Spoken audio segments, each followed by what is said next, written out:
Hello students, good morning. आज हम पढ़ेंगे कक्षा 9 और 10 के लिए पृष्ठीय क्षेत्रफल और आयतन में काम में आने वाले समस्त सूत्र। ठीक है, और ये सूत्र सिर्फ कक्षा 9वीं 10वीं के बच्चों के लिए नहीं, ये कंपटीशन के एग्जाम देने वाले सभी बच्चों के लिए, उसके अलावा जो छोटी क्लास है जैसे 6ठी 7वीं 8वीं 9वीं 10वीं, इन सभी क्लासों में ये सूत्र बराबर से काम में आते हैं। ठीक है, तो चलिए एक एक करके हम सभी सूत्रों को देखते हैं। तो सबसे पहले हम घनाभ के बारे में बात कर लेते हैं। तो यहां पर घनाभ का पृष्ठीय क्षेत्रफल,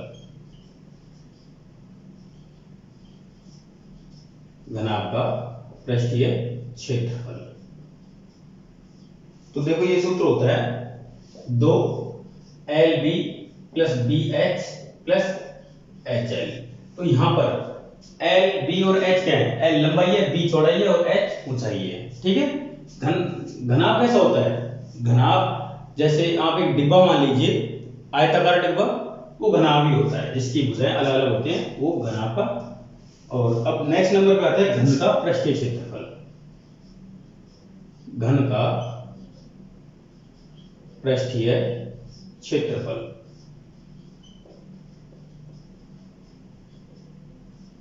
तो घन क्या होता है? जिसकी सभी भुजाएं एक समान हो जाती हैं। तो यहां पे क्या हो जाएगा? घन का पृष्ठीय क्षेत्रफल, मान लीजिए घन की एक भुजा a है, स्मॉल a है, तो यहां पर 6 की 6 भुजाएं जैसी होती हैं, और एक भुजा का क्षेत्रफल क्या होता है? a square. तो 6 से गुणा करेंगे तो ये हो जाएगा 6a स्क्वायर, जहां a क्या है? घन की भुजा है। नेक्स्ट नंबर आता है हमारा बेलन का वक्र पृष्ठीय क्षेत्रफल। बेलन का वक्र पृष्ठीय क्षेत्रफल,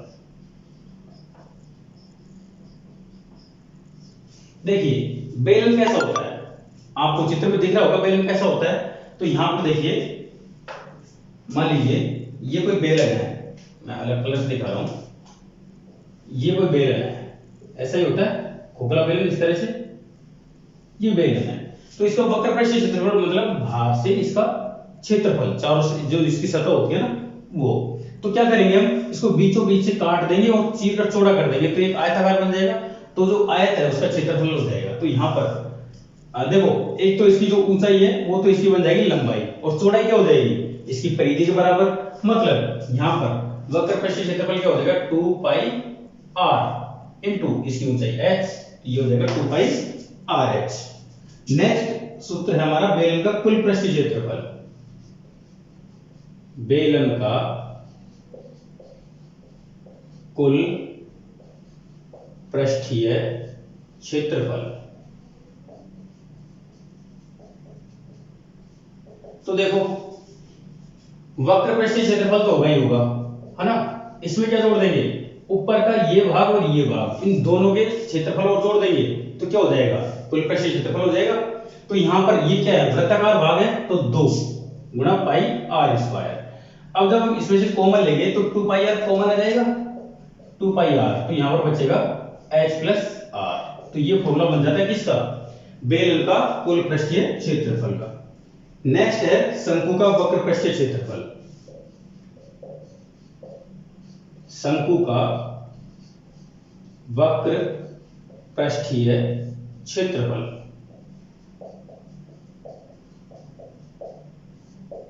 देखिए शंकु का वक्र पृष्ठीय क्षेत्रफल क्या है? शंकु कैसा होता है? यहां पर चित्र में दिख रहा होगा, इस तरह से होता है एक शंकु, ये शंकु होता है। ठीक है, ये इसकी ऊंचाई होती है, ये h है, ये l है और ये नीचे r है, ये 3 चीजें होती हैं इसमें। तो यहां पर हमें इसका संपूर्ण पृष्ठीय गोले का पृष्ठीय नहीं, इसका शंकु का पृष्ठीय क्षेत्रफल निकालना है। तो यहां पर हम क्या करेंगे? इसका सूत्र होता है पाई r l, पाई r l इसका सूत्र होता है, सिंपल सा। नेक्स्ट है शंकु का कुल पृष्ठीय क्षेत्रफल। शंकु का कुल पृष्ठीय क्षेत्रफल, तो देखो ये जो वक्राकार भाग था, ये जो गोल गोल भाग है, इसका तो ये पाई r l है, प्लस नीचे एक वृत्ताकार भाग है, तो इसका क्षेत्रफल हो जाएगा पाई r स्क्वायर। तो पाई r कॉमन ले लेंगे तो क्या हो जाएगा L प्लस R, ये सूत्र हो जाएगा इसका। ये बात हो गई शंकु की। नेक्स्ट बात कर लेते हैं गोले की।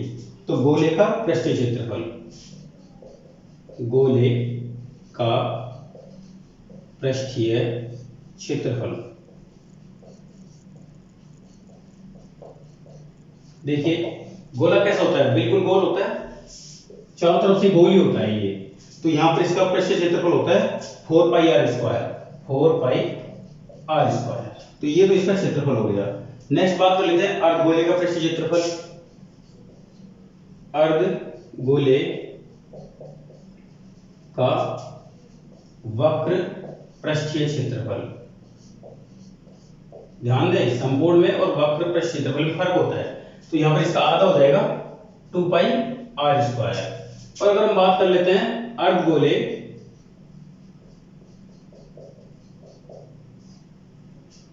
का संपूर्ण पृष्ठीय क्षेत्रफल, संपूर्ण पृष्ठीय क्षेत्रफल, तो ये हो जाएगा, ध्यान दें 2 पाई r स्क्वायर तो है ही, इसमें एक नीचे का जो भाग फटा हुआ होता है वो भी एक वृत्त होता है, तो वो जुड़ जाता है। तो 2 पाई r square plus pi r square, क्योंकि वृत्त का क्षेत्रफल क्या होता है पाई r स्क्वायर, इन दोनों जोड़ेंगे तो 3 पाई r स्क्वायर। तो ये तो बात हो गई अर्धगोले की, ठीक है। अब हम बात कर लेते हैं घनाभ, ये तो क्षेत्रफल हो गए अभी तक सारे। अब मैं इसको मिटाता हूं, अब हम बात करेंगे आयतन के बारे में।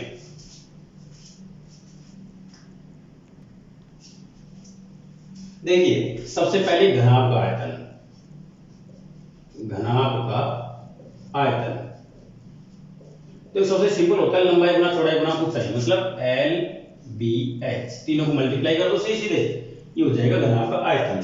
उसके बाद में आता है घन का आयतन, घन का आयतन। तो घन का आयतन क्या होता है, घन की प्रत्येक भुजा a होती है, अगर a को a से 3 बार गुणा करेंगे तो क्या हो जाएगा a क्यूब।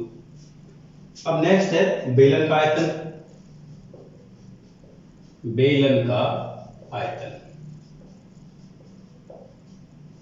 ध्यान दें बेलन का आयतन क्या होगा, बेलन का नीचे का जो क्षेत्रफल है उसको उसकी ऊंचाई से गुणा कर देंगे तो क्या हो जाएगा बेलन का आयतन हो जाएगा, इसका मतलब पाई r स्क्वायर h। नेक्स्ट है शंकु का आयतन,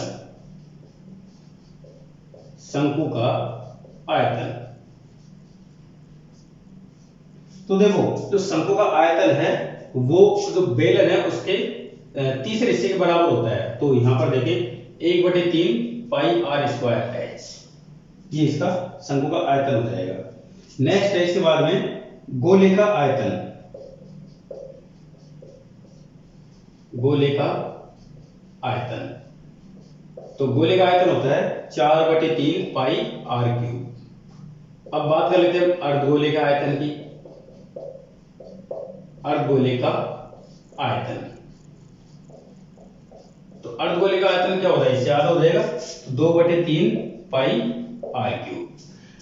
तो स्टूडेंट्स ये थे हमारे सभी बेसिक फॉर्मूले क्षेत्रफल और आयतन के, सभी बेसिक आकृतियों के।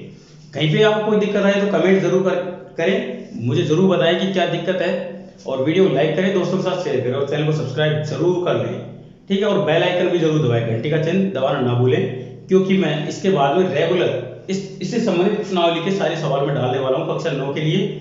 और अभी जब 10वीं क्लास का जो नया कोर्स आ जाएगा तो उसके बाद हम 10वीं क्लास का कोर्स ही पढ़ेंगे फ्री ऑफ कॉस्ट, कोई कीमत नहीं ली जाएगी उसके लिए, ठीक है। और अब हम कल से लगातार 9वीं क्लास की वीडियो डालते रहेंगे, तो आप चैनल को सब्सक्राइब कर लें और लगातार वीडियो देखें, ठीक है। पढ़ाई शुरू कर दें, क्योंकि इस साल तो आप हो सकता है प्रमोट हो जाए, लेकिन अगले साल आप प्रमोट नहीं होंगे, क्योंकि सरकार लगभग सभी को वैक्सीन प्रोवाइड कर देगी, जिसकी वजह से ये कोरोना फैलना बंद हो जाएगा।